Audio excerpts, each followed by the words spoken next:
মোটামুটি একমত। একটা জিনিস কি জানেন, আমি বলি আপনাকে, এই যে আমাদের যে আরপিও যেটা আছে, যার অধীনে নির্বাচনটা হয়, এটাই ফল্টি, টোটালি ফল্টি। এবং আমার কাছে তো মনে হয় যে রাজনৈতিক দলের নিবন্ধনের দরকারটা কি রে ভাই? রাজনৈতিক দলের নিবন্ধন থাকতে হবে কেন? এবং এই নিবন্ধনের আইনটাই হলো যে সাধারণ মানুষকে নির্বাচন থেকে দূরে রাখার ব্যাপার একটা। আর এই নিবন্ধনের যে আইনগুলো আছে, এটা ভয়ঙ্কর আইন। এই আইন মানা বাংলাদেশের খুব কম রাজনৈতিক, মানে 2-3টা রাজনৈতিক দলের বাইরে আর করতেই পারবে না, এই আইন মানতে পারবে না যে আইনগুলো আছে। এবং এই আইনগুলো যে মানা হয় না, এটা আমরা বহুবার দেখেছি। কি সমস্ত party, supreme party, Bangladesh Congress, এগুলি কিরে ভাই? এগুলি এগুলি এগুলি সমস্ত উপজেলা আছে, এদের কমিটি, জেলা পর্যায়ে কমিটি আছে নাকি? ঢাকার সেন্ট্রাল কমিটি খুঁজে পাওয়া যায় না। দেখলাম তো পত্রপত্রিকায় যে তার মেয়ের বাসার ড্রয়িং রুমে তার অফিস, এরকমও দেখছি তো। এখন এগুলি এগুলি কি হয়? এগুলি হওয়া মানে হলো, যত আইন করবেন তার মানে হলো এখানে ফাঁক ফোকর দিয়ে ঢুকবে এবং কিছু মাল কামানো যাবে। নিবন্ধনের জন্য যারা আগে চেক করতে যাবে তার টাকা পয়সা কামাবে। নির্বাচন কর্মকর্তাদের লাভ ছাড়া এখানে কোনো কমিশনের কথা বলছিলেন, আসলে নির্বাচন নিয়ে মানে শঙ্কা বা সম্ভাবনা কি দেখছেন সামনে? শঙ্কা হলো গিয়া, মানে নির্বাচনটা হবে, ফেব্রুয়ারিতে নির্বাচন হবে বলে আমি বিশ্বাস করি, কিন্তু খুব ভালো নির্বাচন হবে না এটা। আমাদের ইউনূস সাহেব বলে না যে ইতিহাসে শ্রেষ্ঠ নির্বাচন তিনি উপহার দিবেন। উনি ইতিহাসও বোঝে না, শ্রেষ্ঠ বোঝে না, এটা হলো আমার বক্তব্য। উনি বুঝে না কিছু, উনি বাংলাদেশের মানুষে বুঝে নেই পর্যন্ত।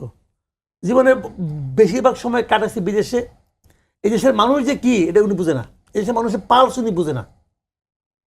বর্তমানে যে বাস্তবতা উনি ক্রিয়েট করেছেন, অন্য জেলা বাদ দেন, উনি যে বাস্তবতা ক্রিয়েট করেছেন, এই বাস্তবতায় উনি একটা অসাধারণ নির্বাচন করবেন, এটা একদমই বোগাস কথাবার্তা।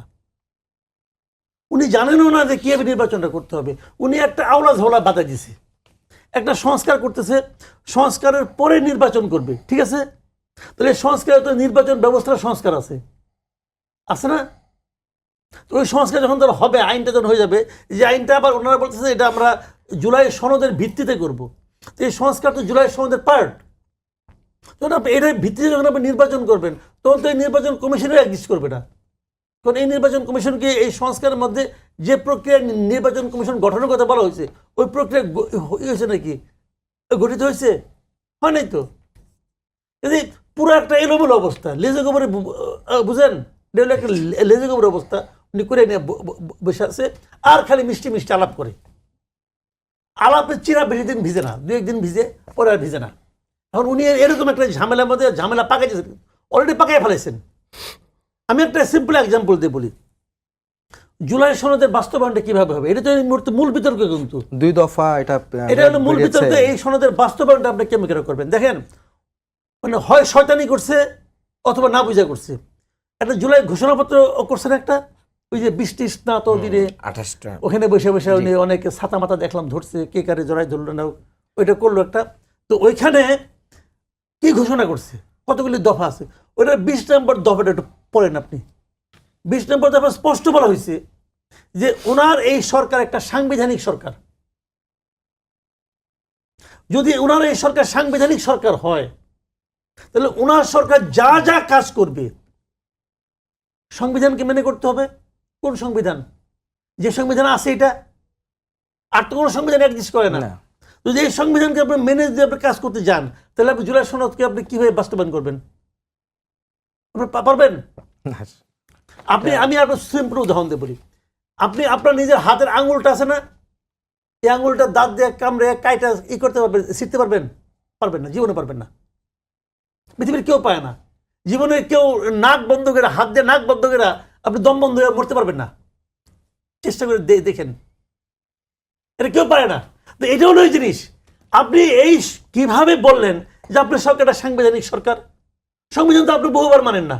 আপনি মানেন না। যেটা আপনি মানেন না সেটা ওখানে লিখতে হবে কেন? কেউ লিখতে হবে? ওটা ইন্টেনশনালি কেউ যদি লেখে থাকে, তাহলে বুঝতে পারবো সে একটা ইবলিস, একটা কেউ জাতীয় কেউ লিখছে। এই পোলাপার যে খেপে যে রাগ করে কক্সবাজার চলে গেছিল, ওটা আমার ঠিকই করছে। তো এটা ভাই বাস্তবতা কি করতেছে না, একদম মানে ইচ্ছাকৃতভাবে একটা আওলা ঝাওলা বাধাই দিচ্ছে।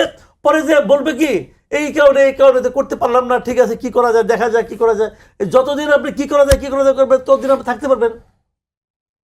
তো এইগুলো হলো নাটক রে ভাই। ইলেকশন দিতে হবে এবং দেখেন শেষের আওলা বাজবে একটা ইলেকশন নিয়ে, এটা বিরাট আওলা হয়ে যাবে। আচ্ছা, আপনাকে ধন্যবাদ। মানন সাহেব, ইত্যাদি ইত্যাদি উলণ্ঠিত হতে পারে এবং এখানে নিয়ে শঙ্কা প্রকাশ করা হয়েছে। আমি একটি কথা সুস্পষ্টভাবে বলতে চাই, সেটি হচ্ছে বাংলাদেশ জামাত ইসলামের সম্মানিত আমির ডাক্তার শফিকুর রহমান সহ আমাদের শীর্ষ নেতৃবৃন্দ সবসময় সরকার ঘোষিত সময়ে নির্বাচন হওয়ার ব্যাপারে পজিটিভলি কথা বলছেন এবং ফেব্রুয়ারিতে ঘোষিত যে নির্বাচন, এই নির্বাচনের সময়টাকেও স্বাগত জানিয়েছেন। আমরা এই ঘোষিত সময়ে নির্বাচন চাই। দিতে না পারি তাহলে এই ঐক্যমত্য হয়ে এতদিন ধরে আমাদের কাজ করে তার ফলাফলটা কি? তার ফলাফলটা তো কিছুই নাই। ইতিপূর্বে আমাদের যে অভিজ্ঞতা এদেশে রাজনীতিবিদদের কাছ থেকে আমরা যেটা দেখেছি যে 91-এর যে বিএনপি যখন ক্ষমতায় এসেছিল, তার আগে 90-তে যে গণ অভ্যুত্থান পরবর্তী যে ম্যান্ডেট এখানে বাস্তবায়ন করার কথা ছিল, তত্ত্বাবধায়ক সরকারের রূপরেখার কথা বলা হয়েছিল, কিন্তু বিএনপি সরকার এসে সেই তত্ত্বাবধায়ক সরকার কিন্তু দেশের জনগণকে দেয় নাই এবং গণ অভ্যুত্থানের স্পিরিট বাংলাদেশ ধারণ করতে ব্যর্থ হয়েছে, যার কারণে পরবর্তীতে 173 দিনের হরতাল হয়েছে, অবরোধ হয়েছে, বহু জানমালের ক্ষয়ক্ষতি হয়েছে। টোটাল বৈষম্যটাকে দূর করার জন্য দিয়েছে। বাংলাদেশের 54 বছরের ফেলে আসা যে রাজনৈতিক ত্রুটি বিচ্যুতি আছে, সেটাকে একটা সংস্কারের পূর্ণাঙ্গ জায়গায় নিয়ে যেতে চেয়েছে। কারণ এখন একটা নিরপেক্ষ সরকার ক্ষমতায় রয়েছে, কোনো দলীয় সরকার ক্ষমতায় নেই। তারা নিরপেক্ষভাবে যে কোনো আইন বা যে কোনো কাজটাকে সহজে করতে পারে এবং তারা যদি এটা করেন, জুলাই সনদের আইনি ভিত্তি দেন এবং এটার ভিত্তিতে যদি জাতীয় নির্বাচন হয়, তাহলে পরবর্তীতে যারাই ক্ষমতায় আসুক না কেন, তারা যদি এটার আইনি ভিত্তি যদি ডেনাই করে, তাহলে তাদের এখানে যে নির্বাচিত হয়েছে এই নির্বাচনটাও কি হবে, মানে প্রত্যাখ্যাত হবে। এর ঘরে নিয়ে বা নিজেরা মনে করতেছে যে তারাই ক্ষমতায় চলে যাচ্ছে। কে বলেছে যে আমি আপনি অন্য কেউ ক্ষমতায় চলে যাচ্ছি? এটা তো রিজাল্ট ঘোষণা করে দিচ্ছেন। এই রিজাল্ট ঘোষণা করার এখতিয়ার কারণ নাই। কাজেই বাংলাদেশের জনগণ যাদেরকে ক্ষমতায় দিবে তারাই ক্ষমতায় যাবে। এই রিজাল্টের মাধ্যম দিয়ে মূলত বাংলাদেশের টোটাল প্রশাসনকেও নিজেদের পক্ষে নিয়ে এসে একটা একতরফা নির্বাচনের যে চিন্তা চলছে, এটা বাংলাদেশের জনগণ রুখে দেবে, এটা হতে দিবে না।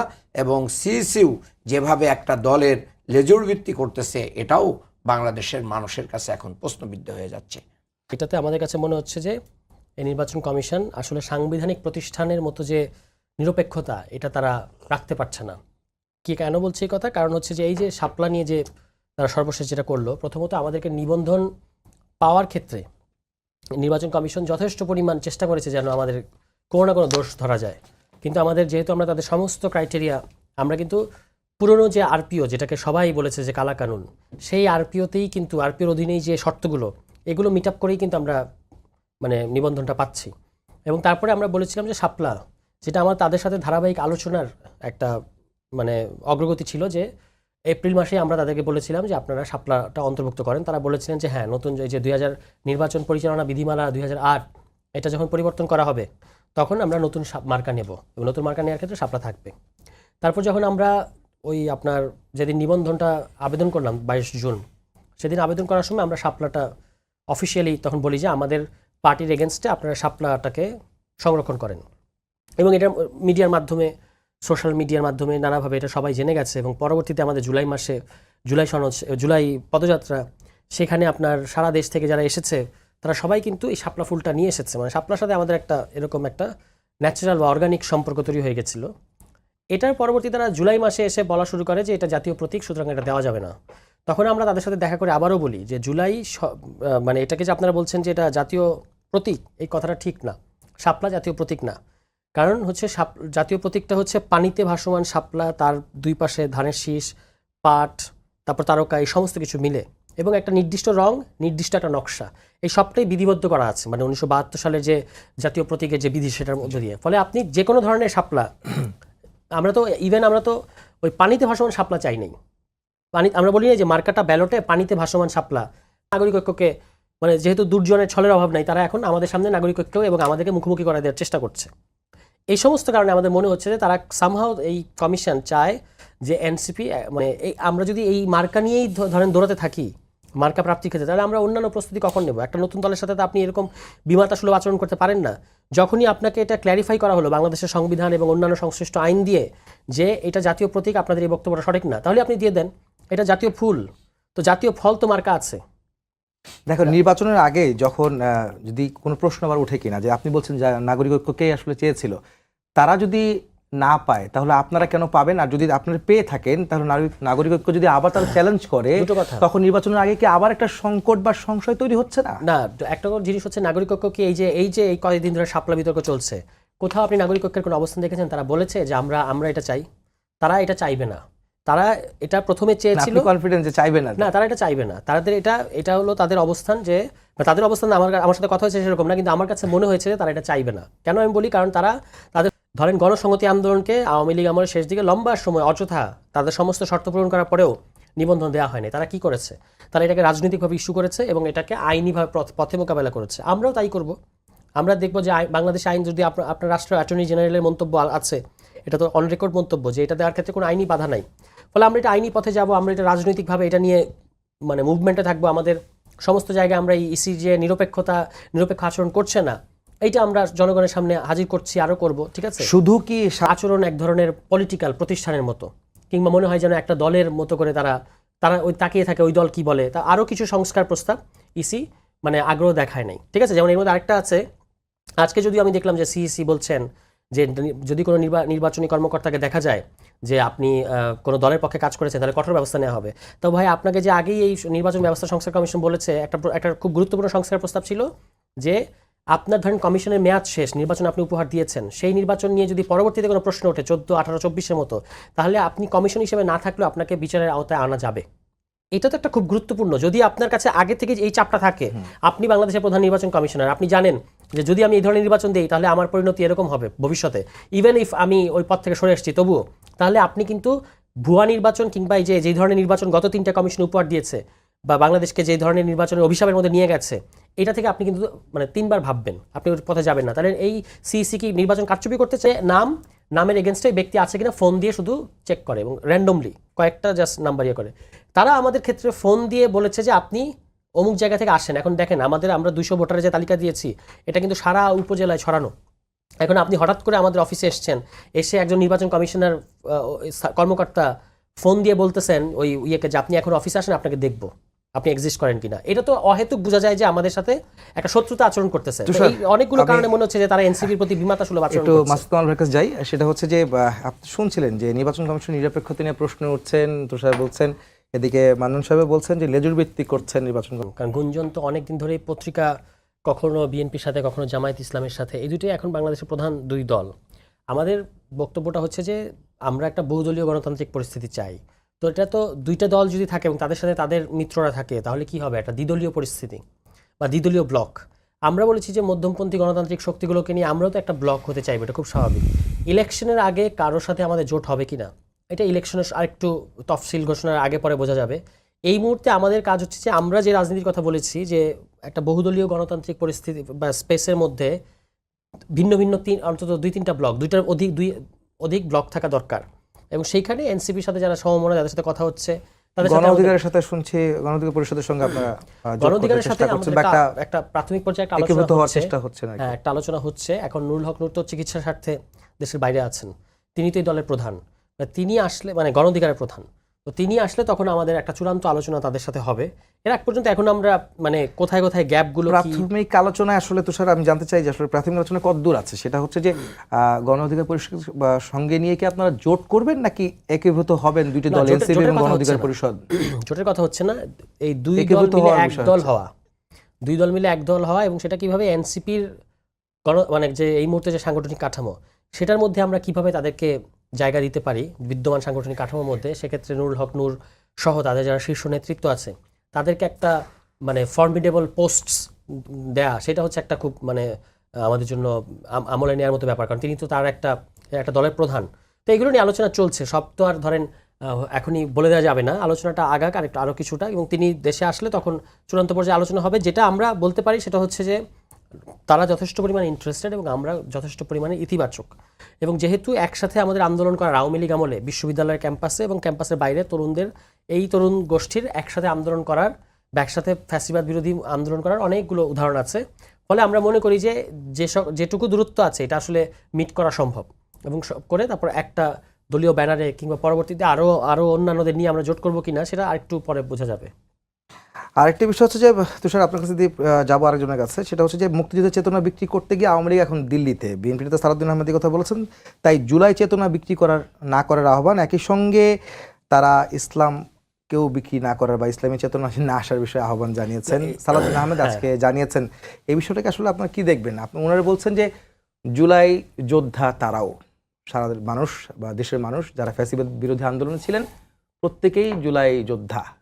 আপনার এখানে অভিমত আছে? এখন সালাউদ্দিন সাহেবকে এরকম একটা উদাহরণ দিতে পারবে কোথায় জুলাই চেতনা বা জুলাই চেতনা কথাটা আসছে কেন? যখন জুলাই সনদ বাস্তবায়ন নিয়ে আমরা দেখতে পাচ্ছি যে বিএনপি ছাড়া প্রায় সকল দল এক জায়গায় প্রায় একই রকম, যে জুলাই সনদের ভিত্তিতে আগামী নির্বাচন হতে হবে। তার মধ্যে কেউ গণভোট, কেউ গণপরিষদ, কেউ সাংবিধানিক আদেশের কথা বলছে, কিন্তু সবাই চায় যে ইলেকশনের আগে জুলাই সনদের ব্যাপারে একটা সিদ্ধান্ত নিয়ে। এখন এই কথাটা বললে কি এটা হয়ে যাবে যে এটা জুলাই চেতনা? সেটা হবে না। কিন্তু বিএনপির যেটা হচ্ছে যে তারা ইলেকশনের পরে এটাকে নেয়ার জন্য তাদের এক এক সময় এক এক রকম বক্তব্য আমরা দেখতে পেয়েছি। আমরা বরং উল্টো দেখেছি যে আওয়ামী লীগের মতো স্বাধীনতার পক্ষের শক্তি, বিপক্ষের শক্তি, রাজাকার, এই কথাগুলো কিন্তু বিএনপির তরফ থেকেই, যে হুইচ ইজ আনফর্চুনেট, এটা বিএনপি সবচেয়ে বেশি বলেছে। বিএনপি এটা ভিকটিম ছিল 15 বছর, মানে বিএনপিকে তো রাজাকার বানিয়ে দিয়েছিল না, কিন্তু সেই বিএনপি এখন ওই আওয়ামী লীগের মতো, বরং আমরা বলবো যে বিএনপির চেতনা ব্যবসাটা সবচেয়ে বেশি করেছে এই 5 আগস্টের পরে, যেটা করা দরকার ছিল না। অন্য কেউ জুলাইয়ের কথাটা তো আমরা বলবোই, যে জুলাই গণঅভ্যুত্থানের মধ্য দিয়ে আমরা এই জায়গায় এসেছি, সেটার কথা তো বারবার বলা হবে। আপনি দেখবেন যে এটাকে কেউ এক্সপ্লয়েট করছে কিনা আওয়ামী লীগের মতো, আমি দেখিনি যে কেউ এটাকে এক্সপ্লয়েট করতেছে, কিন্তু উনারা হচ্ছে এই স্বাধীনতা বিরোধী তকমা দিয়ে কিংবা রাজাকার তকমা দিয়ে এই ধরনের কাজগুলো কিন্তু তাদের তরফ থেকে। আমি এই বিষয় থেকে বেরোতে চাচ্ছি, সেটা হচ্ছে যে মাসুদ কামাল ভাইয়ের সাথে আমি একটু প্রশ্নটা করতে চাই, সেটা হচ্ছে যে গণতন্ত্রের পক্ষে শক্তি ঐক্যবদ্ধ হতে না পারলে গুপ্ত স্বৈরাচার মাথাচাড়া দিয়ে উঠবে। নির্বাচনের আগে এই সংখ্যা কি আপনি দেখছেন? অবশ্যই এটা নিয়ে অনেক আলোচনা হচ্ছে। দেখেন, গণতন্ত্রের পক্ষের শক্তি একত্রিত হওয়া এগুলি তো লোকে মনে করেন, শুনেন, যদি দুনিয়ার সমস্ত লোক ভালো হয়ে যেত তাহলে থানা পুলিশ লাগতো না, ঠিক কিনা বলেন? ঠিক না? এগুলি তো বেশ সত্য কথা, চিরন্তন সত্য কথা। সবাই যদি যার যার ধর্ম মেনে চলতো, পৃথিবীর আপনি একটা ধর্ম দেখাতে পারবেন না যে ধর্মে চুরি চামারি অন্যের ধন লুণ্ঠন করতে বলে। সবাই যদি ধার্মিক হয়ে যেত তাহলে দুনিয়াটা শান্তি দুনিয়া হইতো। হয় বাদ দেন অন্য ধর্ম, ইসলাম ধর্ম, সবাই যদি কোরআনটা ঠিক মতো মেনে চলতো তাহলে তো আর কিছুই লাগে না রে ভাই। মানে না তো এইগুলো হলো আর কি, এগুলি বইয়ের কথা। উনি বলতেছেন দূরে আছেন, দূরে বসে বসে জাতিকে জ্ঞান দিচ্ছেন, ঠিক আছে, এটা হতেই পারে। আমি তো ওনাকে রিকোয়েস্ট করবো, প্রায় প্লিজ ভাই দেশে একটু আসেন, দেখেন আমরা কিভাবে আছি, দেখেন আমাদের প্রবলেমটা কি, তারপরে আপনি কথা বলেন। আপনি কাকে বলছেন এই কথাগুলো? আমি ওনাকেই বলি, এটা তো তারেক রহমান সাহেব বলছেন, তো আমি ওনাকে জিজ্ঞাসা করি উনি এই কথাটা কাকে বলছেন? ওনার দলের নেতাকর্মীদের বলছেন, যারা সারা দেশে হাজার হাজার মামলার বাদী, উনি কি তাদেরকে বলছেন? শুনেন, আপনি হিংসা দিয়ে কখনো অহিংস সমাজ কায়েম করতে পারবেন না। এটা ওনার দল করতেছে, থামাতে পারছেন? উনি খালি কিছু বলবে যে আমি তো 7,000 লোককে বহিষ্কার করছি। এতে যখন কাজ হয় নাই তখন বুঝেন এইটা তাহলে সিস্টেম না, তাহলে এই সিস্টেমের সমস্যার সমাধান হবে না। হচ্ছে কি ভাই, আমার কাছে সময় একেবারে শেষ পর্যায়ে, আমি লাস্ট প্রশ্নটা করতে চাই আপনাকে দিয়েই, সেটা হচ্ছে যে হঠাৎ করে শোনা যাচ্ছে যে আসলে আওয়ামী লীগকে পুনর্বাসনের চেষ্টা করা হচ্ছে, অনেকে আওয়ামী লীগের ভোট টানার চেষ্টা করছে নির্বাচনের মধ্যে। হঠাৎ করে আওয়ামী লীগ কেন প্রাসঙ্গিক হলো আজকের বাস্তবতায়? শোনেন, আগামী নির্বাচনে আওয়ামী লীগ খুব প্রাসঙ্গিক হবে। আগামী নির্বাচনে ব্যালটে নৌকা মার্কা থাকবে কিনা আমি জানি না, এখন মতো যে নমুনা দেখতেছি থাকবে না, কিন্তু আপনার মানবেন আওয়ামী লীগই নির্ধারণ করবে আগামী নির্বাচনে কে